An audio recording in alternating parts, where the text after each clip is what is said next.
And we are here to talk about a little bit of history, both the history of our parish and the history of the continuing Anglican movement, church more broadly in America. Right. And I'll set the scene for us, Father, where we've got some controversy leading up to a potential new prayer book in the 60s and 70s in the Episcopal Church. And some events take place in Philadelphia where 9 women are ordained. There is some people upset about this within the Episcopal Church, led by a bishop of Springfield, Albert Chambers. But give us some backstory on this. How did we get to the point of the controversies that culminate in the 70s? Okay. Well, to get to what happened in the 70s in the Episcopal Church, you have to go back to the 1930s. And like I always tell my children, if you want to know where you came from, know your history. So you want to know how the Episcopal Church arrived at the position it's in today, you have to go back about 100 years. In 1930 at Lambeth, the Anglican Communion came together and they started watering down their doctrines and teachings on contraception, abortion, and divorce. By the mid-40s, in the Episcopal Church in America, the Episcopal Church ordained a man named James Pike in the Diocese of California. Now, James Pike was not a cradle Anglican or Episcopalian. He was a Roman Catholic, but he was an excommunicated Roman Catholic. He was agnostic at best. He did not hold any of the creeds. He didn't believe in the virgin birth, the resurrection, none of that. In the Episcopal Church in the Diocese of California ordained him a deacon. By the mid-late 50s, he was a bishop in California. He was very controversial. The Episcopal Church could never do anything to stop him. A couple of Orthodox bishops tried, but never had enough traction with the House of Bishops. And he just continued. And he died, sadly, in the deserts of Israel in the mid-60s. You know, jokingly, we say he was searching for the witch of Endor because his son had committed suicide and he was trying to commune with his soul. That shows you just how far out there Pike was. And this is as a bishop. As a bishop in the Episcopal Church in America. Go forward to 74. It's the Philadelphia 11. These were 11 women who were ordained against the scriptures and the canons at the time of the Episcopal Church. Now, the bishops who ordained them were retired bishops. They weren't active bishops in the Episcopal Church. Now, not only were these 11 women ordained contra scripture and canons, many of them were active homosexuals, lesbians. At that time in the Episcopal Church, if a man was a homosexual and found out, they denied him ordination. If it was found out afterward, he was removed from the clergy, the rolls. He was defrocked. So they broke a lot of laws, church laws, scriptures, and traditions to do this with these women. Now, not only was this going on in the Episcopal Church, the Roman Catholic Church was having problems. The Protestant churches were having a lot of problems because of what had started happening back in the 30s across the board.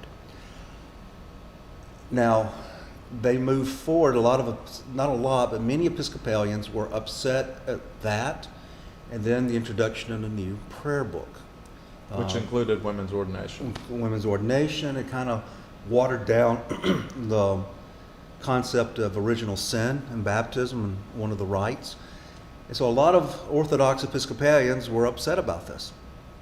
And they started meeting. And they met for the affirmation of St. Louis, where they reaffirmed the doctrines of the church. And that's in 76, 77, right after the Philadelphia 11. Right after the Episcopal Church in 76 at their General Convention approved the ordination and approved the new prayer book. Got it. Okay. So in 77 they got together. Now what's interesting is that this affirmation not only did they keep the doctrines, it affirmed the 3 creeds, the 7 councils, which sometimes you'll hear people in the continuing church saying, oh, we don't follow the 7 councils. Yes, you do. That was the continuing church's position, the 7 councils, and 7 sacraments. Okay, so you'll hear some continuing churchmen, they may say, oh, we only have 2, and no, there's 7. We don't separate them. Okay, so that happened, but it just kept building. They started getting some pushback from the Episcopal Church, obviously. So a retired bishop, Albert Chambers of Springfield, he met with them, and they were in Denver. And in '78, he, as the chief consecrator, consecrated the first bishops for the continuing church. And this is where all the different alphabet soup continuing from. churches come from, with the same origin event in January of 1978, and the same line of authority through Bishop Albert Chambers that we'll read about or hear about as the Chambers line of succession. That's Right. what this is. That's what that is. And most, he consecrated 4 men to be bishops. We remember 3 because the last one, Watterson, he soon thereafter left and became a Roman Catholic priest. Okay. So the other ones are Charles Doran, James Mote, and Robert Morris. And we come from Morris. the Morris line, which Right. would be the Anglican province of Christ the King. And he was based out of California. Right. That's where the bishop was, and that's kind of the epicenter. Right. And my understanding is Doran is the beginning of both the ACC and a low church body. Yes, the What's that? UCNA. UCNA. Tell me Right. about that. Okay. Well, a little trivia thing. We have the Anglican Church of North America now. The continuing church's original name is the Anglican Church of North America. We should have copyrighted it and continued it, but as we'll talk about here in a little bit, that kind of fell apart. So in the earliest days, the idea is all of these different bishops will work together in one Right. church body One called church the body. ACNA. Right. That was the original concept and thought. But that didn't happen. That did not happen. What happened? Sin. Just plain old sin. Bishops couldn't get along with each other. And I know that's going to upset some folks when I say that, but I say that as someone who's looking from the outside in. When all this was going on, I was a teenage boy in the Baptist church fighting our own liberalism, watching my grandfather, who was a minister, fight it.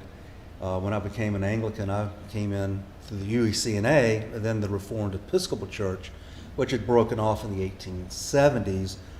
They were very low church at that time. Now they're in the Southeast, very high church under Bishop Sutton, presiding Bishop Sutton.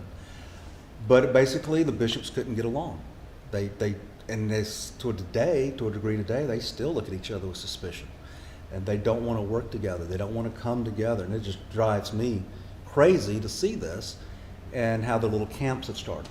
And that's what happened in the early 80s. These 3 bishops couldn't get along. And so they broke up into 3 different groups: the Anglican Catholic Church, Anglican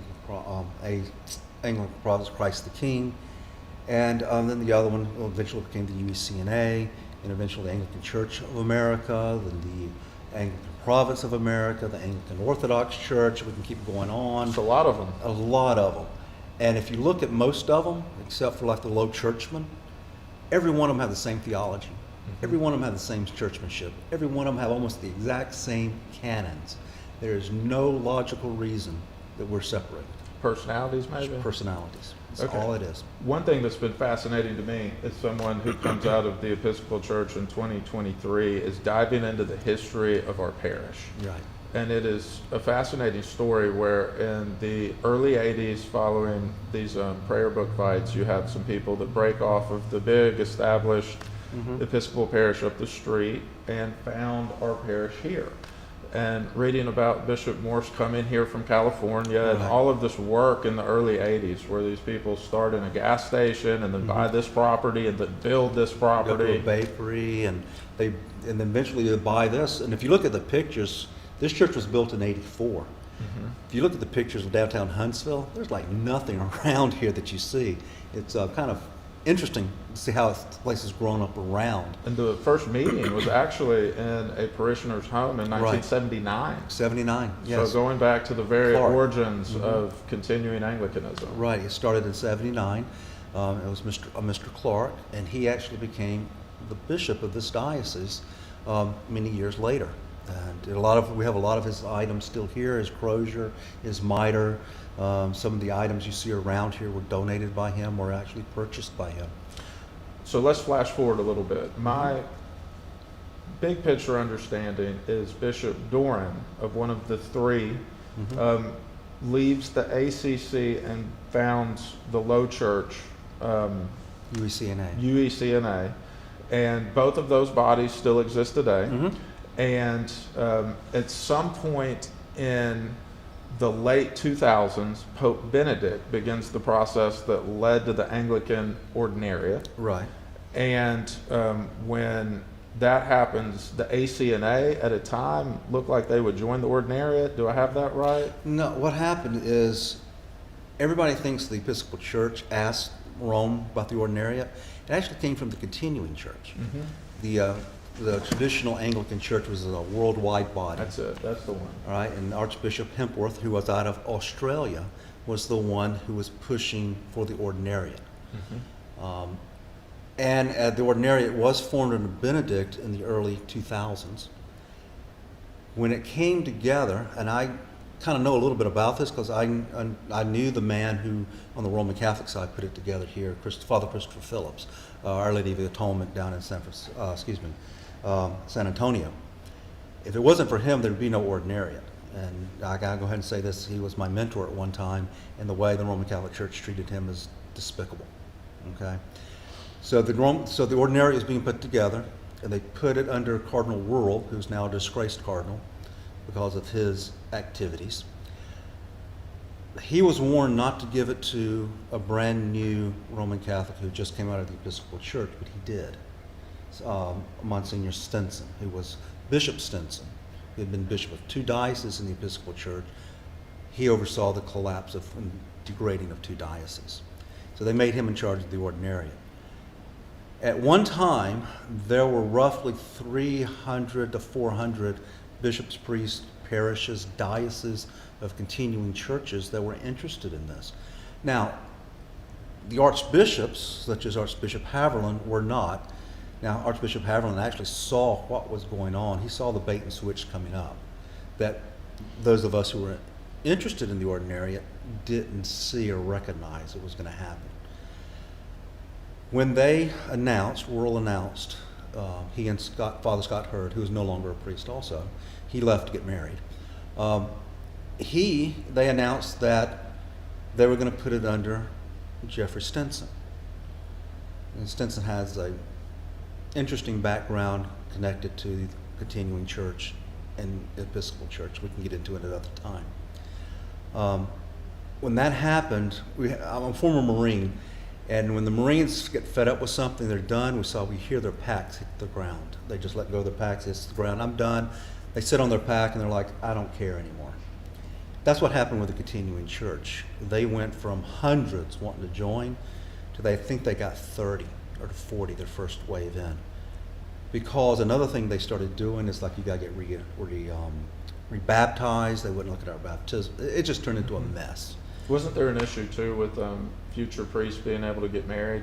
Well, originally, Pope Benedict, what he issued, that we could keep the Anglican patrimony, and so Anglican priests can be married. So, see, that's a discipline in the Roman Catholic Church, but only in the Latin Rite of the Roman Catholic Church. Not in the East. Not in the East. Eastern Romans, Catholics, can get married. Only in the West, in the Latin Rite, do the Roman Catholics not allow their priests to be married. But that is not scriptural. That's just a discipline that was enacted probably around the 12th century. Up until then, even popes were married, and we have accounts of popes having multiple children. So, and they were married, not doing anything. Some of them. Yes, some of them. There's been some good popes. There's been some really bad popes, just like there's been good archbishops and bad archbishops. So the Ordinariate came along, and it started off, and it struggled. Mostly the way it's grown is from dissatisfied Roman Catholics joining, because they have a beautiful liturgy that they took from us, kind of twisted it around and said it's Anglican, but it's not. I mean, they may wear a fiddleback like an Anglican, or they may say humble access, but the theology's not there. It's just Roman. It looks Anglican. The service is real similar. It is very similar. I'll bring It's their very prayer nice. book sometimes, Oh and yes. it's almost the same. Oh yeah. I mean, what drew me toward it was watching Father Phillips. His services he had at Our Lady of the Atonement. They were beautiful, wonderful. full of singing and chanting, which is Anglican patrimony, that far too many continuing churches and even Episcopal churches have gotten away from singing. I mean, when I got here and I didn't see the singing, the chanting and all that, and I started, we need to sing, we need to chant. And I was accused of trying to make us Roman Catholics. And I was like, well, what are you talking about? Pull up the YouTube, go look what goes on in the Church of England, and look at how they sing and they chant. That's the high church tradition. The high church tradition. Well, it's actually not really. It's just the church tradition. The high church tradition, low church, that came because of the Reformation. When Henry took Rome away from us, he didn't create the Anglican Church. Okay, the Anglican Church has existed since the 1st century. So Roman Catholics, everybody say, oh, Henry did it because he wanted a divorce. He wanted an annulment because Pope Julian illegally, under the Roman laws at that time, allowed him to marry his sister-in-law, which was illegal at that time. Now it's not, but back then it was. And Yeah, that's because his older brother who passed away was married to the same woman. same woman, Yeah. and the woman was the daughter of the King of Spain, Ferdinand and Isabella, Christopher Columbus, and England and Spain wanted this alliance. And when his brother died, Richard, they wanted to keep the alliance, but canon law forbid them to marry these two children, so they had to get a special dispensation from the Pope. And so when Henry, there was never any, this is the bad side of Henry, there's never any children from Catherine, but all of his mistresses were having children. So obviously it was Catherine's fault. And he was not having any male heirs. Obviously it's her fault, so we're going to have to get the marriage annulled. And that was not unusual. I mean, Margaret of Scotland just got it done. The King of France had just gotten it done. So when Cranmer and them sent the paperwork in to the Pope, they came back rejected. And they're thinking, how can this happen after we wrote this great book defending the faith against Mhm. Martin Luther, and now you won't even give me this annulment? Because the Holy Roman Emperor Charles V had the Pope as a prisoner in a castle in the Alps, because the Pope had backed France against Austria in a war. Interesting about Charles of Austria, he was also Charles, the King of Spain. Yeah, they both. The Yeah, Habsburgs. and that was his aunt, and he didn't want that to happen, and he told the Pope no, and the Pope said no, and Henry acted like any other monarch of that period. Just, you tell a monarch at that time no, they turn into a 3-year-old toddler, There you go. and that's what happened. And he remained Catholic. I mean, the Latin Mass was said. Then you go forward now, because that's been so debunked, even from the more low side of the Anglicanism, they now are moving to Elizabeth I created Anglicanism. I've heard that. Yeah, I just saw that in North American Anglican, in an article on that, and I laugh because it's just a constant attempt to recreate something to justify your position. You know, they say that of the Oxford movement. Well, the Oxford movement was just trying to bring back what the church was before Cranmer brought in the Lutherans and eventually the Presbyterians. The Church in England before the Church of England. Right, the Church of England before that. You can go back and you can look and you can see just how Catholic we were. I mean, Cranmer even illegally changed the Nicene Creed and took the word holy out. But we can't still do say that. it. We say it here, but in the 28 Prayer Book it's not there, and people are like, why? Well, that was a clerical error, and they just never have corrected it because they're just scared to touch it, because you know what happens when you touch something, somebody's wanting to change other things. I love the history, Father, but let's Yeah. get back to the impact of the ordinariate. Mhm. And now we're at about 2015, 2016. Right? Certain parts of the continuing church get together in the Anglican Joint Synods in 2017. Right, And at the time it was the G4, which is Mhm. the Diocese of Holy Cross, right, the ACC, the APA, right. which we haven't talked about yet, No. and the ACA. And the ACA and the APA, tell me how did they come about in this story? ACA, APA, they are groups that developed after. Okay, there's a lot of information out there. Some of it good, some of it not so good.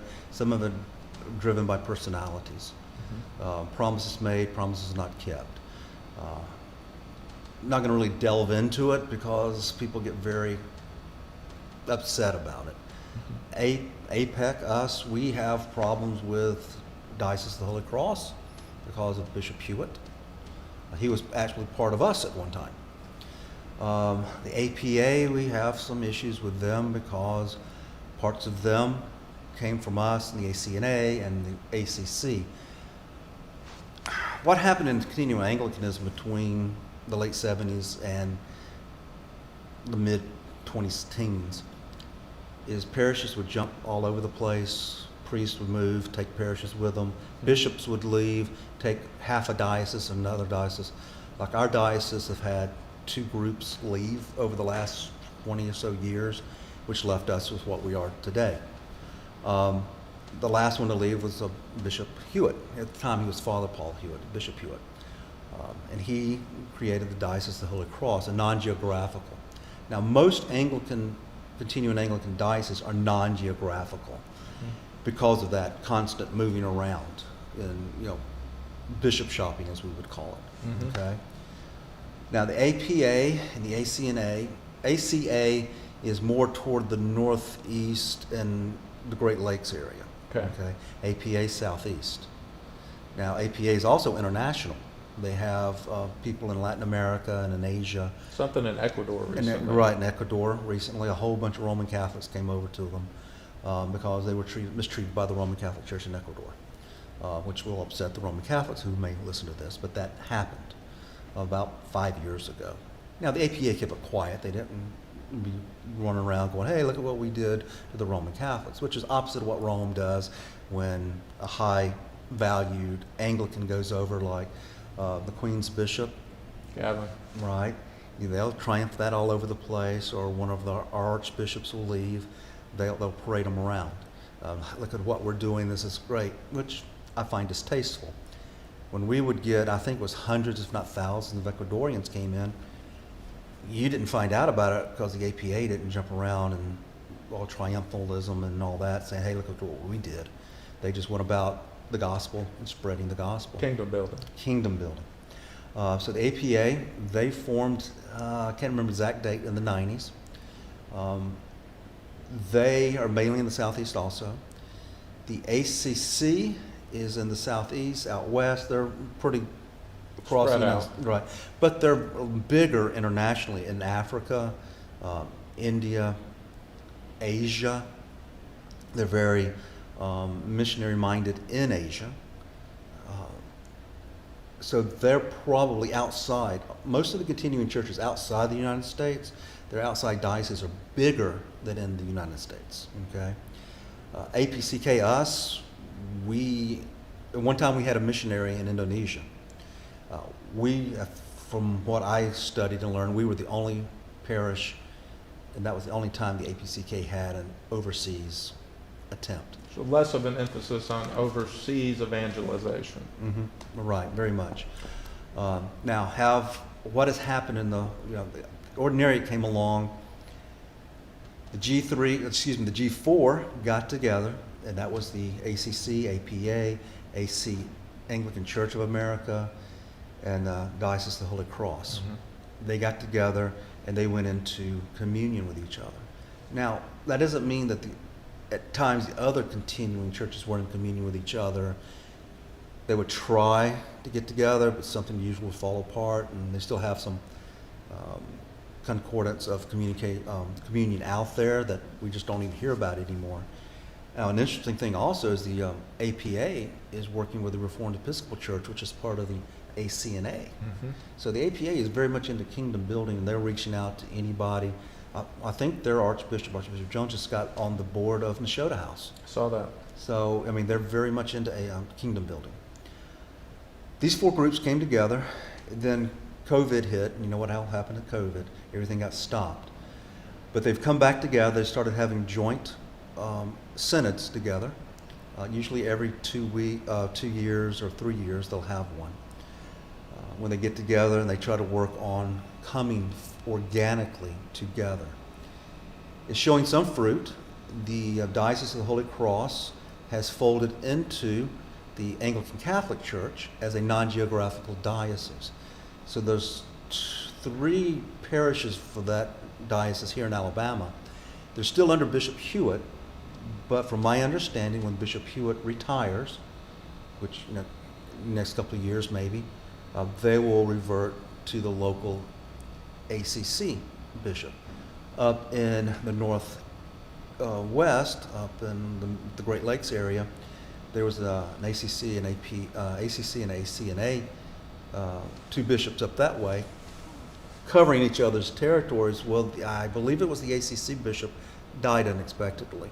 Instead of having another election for another So bishop, it became an ACA bishop over that region. right? He's their diocesan administrator. He does their confirmation. He does so that's working together. They're working these So things they're out slowly achieving organic unity. slowly, And if- achieving. My understanding is correct, Father. We're looking like the G3 will evolve into two different rites, where there would be a Canterbury and York equivalent, with the Right. ACC and the APA filling those two different roles. Right.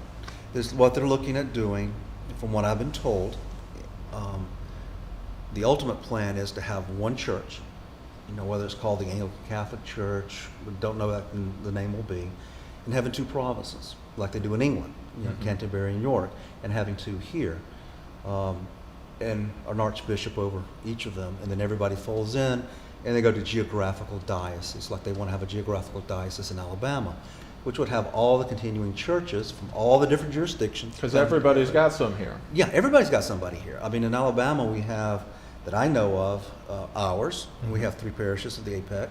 We have 3 parishes of the ACC, Diocese of Holy Cross. I think there's one in Atmore, that's ACC, down in South Alabama. Then over in Dothan, there's an APA. And I hear on the other side of Gunnersville, there is or was a UECNA parish. So there's all these different groups out there. When I was in Pensacola, I kind of thought how crazy it was that in Pensacola you had parishes, and you would have, obviously the ACNA bishop would come in, but then you have another ACNA bishop coming in for Cana, and then you would have a bishop that's coming in for the UECNA, then another one coming in for this continuing church. You'd have like 5 Anglican bishops over Pensacola, and you got maybe 5 parishes in there, maybe 6, which it doesn't work. I mean, yeah, you have your loyalty to your bishop, but a lot of these bishops, like right now, the ACC parish in Alabama, their bishop is either in Louisiana or in Texas. Where are our bishops? They're in Louisiana, North Carolina. Holy Cross, theirs is South Carolina. A lot of parishes don't have a bishop within driving distance. I think that's a problem with the continuing church broadly, where we have all this smorgasbord of non-geographic dioceses, whereas if you just added up all the continuing Anglican parishes in Alabama, you could have a diocese of You Alabama. have a missionary diocese of Alabama in a heartbeat. Will it happen? That's up to the bishops. You have bishops who get very territorial. They don't want it to happen. They don't want it to happen for whatever reason. And I'm like, kingdom building. I mean, I love my bishop. I love my archbishop. But what's better for the body of Christ? Is the way I look at things. And I think that's what all of us should look at, not our independent, fiefdoms. Like, here, we're thinking about a mission over in Decatur. We have folks from Decatur coming over. I could say, oh no, I'm just going to keep all these folks because I want to grow my parish here, which we do. But what's better? Well, it's better to have a mission over there, because not only could you grow in Decatur, but you have Athens and all the other towns around there that you can actually draw from, the people who are interested in a gospel church, a liturgical church, an Anglican church. That's how you wake up 50 years from now and you have an Anglican parish in every town up here. Yeah, you can have and that would be the best thing. So do I kind of hang on and hoard them, or do I? Hey, no, let's develop them here. If somebody comes from the parish and, hey, look, we have folks coming from Albertville and Gunnersville and Owens Crossroads. Well, what if they come and say, look, that's an hour and 15-minute drive. What if we plan a mission there? Okay, if we can get it going and growing, let's plan a mission in Gunnersville. I like it. Yeah, now you have all this, and it's not about, and we're all human, okay? And we'll get into this all about, what I have and what I've grown, but it's not. It's about what is God's kingdom and how do you grow it. I mean, the Apostle Paul went around like at Johnny Appleseed, just throwing everywhere, and bishops and churches pop up that you never even thought about of the Apostle Paul planting. The Apostle Paul's, one of his disciples was Aristobulus. Well, guess why he's so important to Anglicanism? He's our first bishop, according to the Roman Catholic Church, Greek Orthodox Church, Tertullian, and the other church fathers. Aristobulus came to England, and what called England at the time, in the late 30s. We kind of forgot about him after Gregory's mission. Yes, we did. We forgot all about the church in England, what we call England today. It was called the Celtic Church. We forgot about him because what happened after Augustine of Canterbury came, and I jokingly sometimes, not so jokingly, call him Augustine the usurper, because he came, he was a monk, he had no idea what was going on in England, and Gregory the Great pulled him out of a monastery, sent him, and he came to the UK in what is present-day Canterbury, which was the last pagan holdout. The church in America, the church in the UK was actually re-Christianizing the United Kingdom. The Saxons and the Angles and all all these that. Germanics come in. But Father, we've covered a lot of ground on this. No. I think we've done a good job of introducing the lay of the land in the continuing church. And tell me if I've got this right, just thinking about it in proximity to Rome. Mm-hmm. Closest to Rome would obviously be the Anglican Ordinariate. Right. And then we would be pretty close in that spectrum, APEC right here, along with the G3 churches, which would be the ACA, the APA, and the ACC. And then on the lower end of the spectrum would be UECNA. Right. But all of these churches would have a common origin story in Denver of 1978, and that's where we're at. Right. And there's something, a lot of people say, well, Anglicans aren't Catholics, but we are. I know Rome doesn't want to hear that, and I know low church Anglicans don't want to hear that, but if you look at our creeds, and I've talked about this numerous times, we all believe in one holy Catholic and apostolic church. We don't believe in one holy Protestant. So we're not Protestants. A joke I make sometimes is, yes, Romans are Catholics. All Romans are Catholics, but not all Catholics are Romans. Because the Orthodox churches, they're just as Catholic as the Roman Catholic Church. And Anglican churches are just as Catholic as the Roman Catholic Church. The word means worldwide. When you go to the root, worldwide. Right? Now, if you go look at some of the old Roman Catholics, and they don't want to hear this, and I have some of your Roman Catholic friends are probably going to chew your ear on this, but if you look at the cornerstones of their church, like you go to the cornerstone of the St. Michael, the Basilica of St. Michael the Archangel of Pensacola, which was started in 1555, which is the oldest church in America, okay? It will say Roman Catholic, okay? It wasn't until recently that they don't want to be called Roman Catholic, but they take it as an insult. It's not. You're Roman, just as we're Anglican. You're Catholic, just as we're Catholic. They have a great PR, and they've been able to convince everybody that only they are Catholic, not even the Orthodox are Catholic. But another problem is, since the Reformation, the Protestant Reformation is a knee-jerk reaction. You hear the word Catholic, you throw it out. You throw out baptism, you throw out this, you throw out that. That's what growing up a Southern Baptist, you probably never heard this in the Episcopal Church, growing up a Southern Baptist, I was like, why don't we do that? Well, that's what those Catholics do. So that's how they formed. Protestants formed a lot of their theology. Is like, oh, we don't do that because that's what those Catholics do. Opposition. And, what are you protesting? You're what? The Protestants were actually the German princes who were originally protesting being forced to follow Roman Catholic liturgy. Oh, yeah. Yeah, and now most of the reformers, actually, if we brought Calvin and Luther back, they would look at what their churches, quote, have become and wouldn't recognize them.